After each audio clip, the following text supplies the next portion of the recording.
Welcome back, folks, to the QGIS course. Professor Piyush here. We are continuing the vector data classification chapter. In previous lessons of this chapter, we have covered nominal classification, where we classified data based on the typologies of the land use. Then we did ratio-based classification, where we classified the data based on the area in land use layer to identify different land use based on their area. If you would have completed the exercise from the previous lesson of ratio-based classification, you may see the classification of land use something like this or similar to this. This is the 5 ranges of area in which the land use is classified, and in the layer properties, you will see the same values under symbology in classes tab. This is because we choose the symbology as graduated method and values are shown as area. And to get those area values, we have created area tabs in attribute table as shown.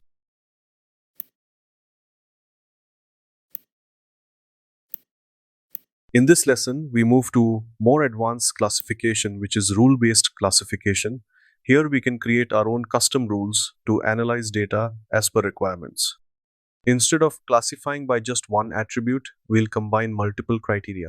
This will help us distinguish Swellendam city from other residential areas and separate it from other land use types based on their area.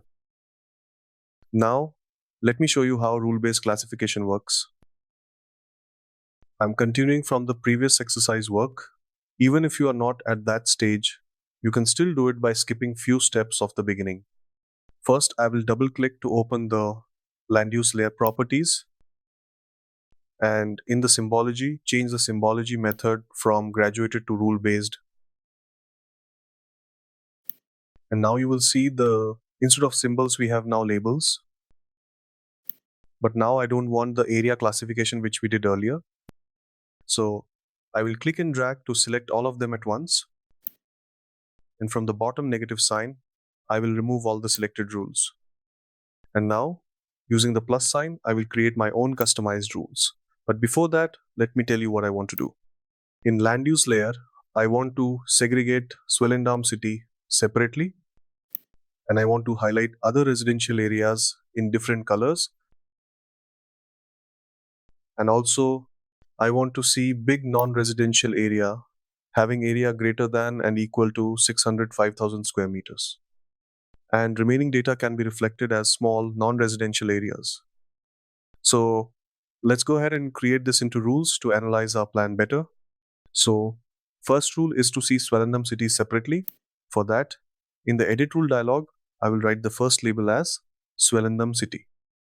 And after that, we need to provide filter. For that, use the expression builder, click the E symbol icon. It will open the expression string builder. Now here, we have to provide some expression to filter the data. So, in the expression tab, I will type the criteria as follows: double comma, then write name and close comma. Provide space after that and equals to sign. And then write Swellendam with single closed commas as shown. Now, click OK to validate this. Next, I need to provide some specific color to this layer. I will stretch this edit rule dialog a little bigger so that you can see clearly.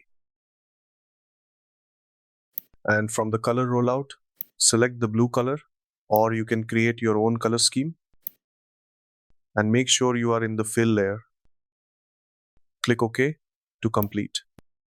You will see in the layer properties, a new rule with the label Swellendam city is now visible, and in the rule tab, it shows the rule which is applied on that label.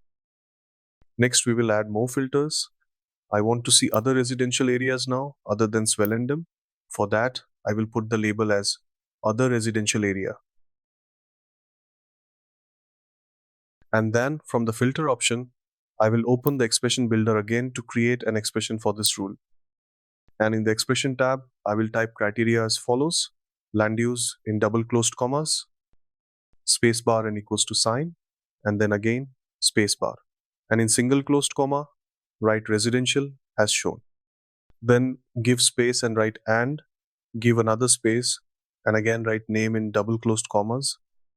Give space again and type smaller than and greater than symbol together, which will create an exclusion symbol, and it will exclude the data which you will write next to it from the name.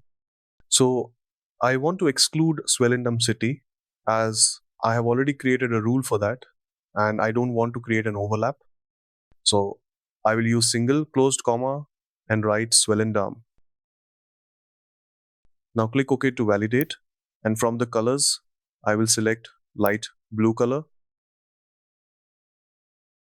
Click OK to apply the rule. You will see in the list 2 rules are activated. It is time to add more rules. Now I want to highlight big non-residential area in the map.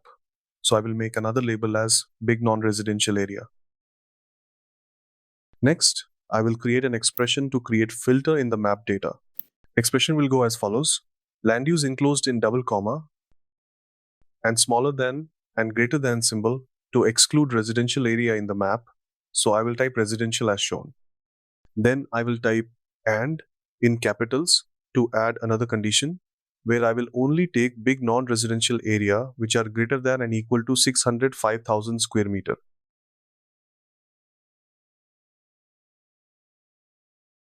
Now choose appropriate color. I will go for green color. Click OK to add this rule as well in the list. Now remains the small non-residential area. So I'll make another label as small non-residential area.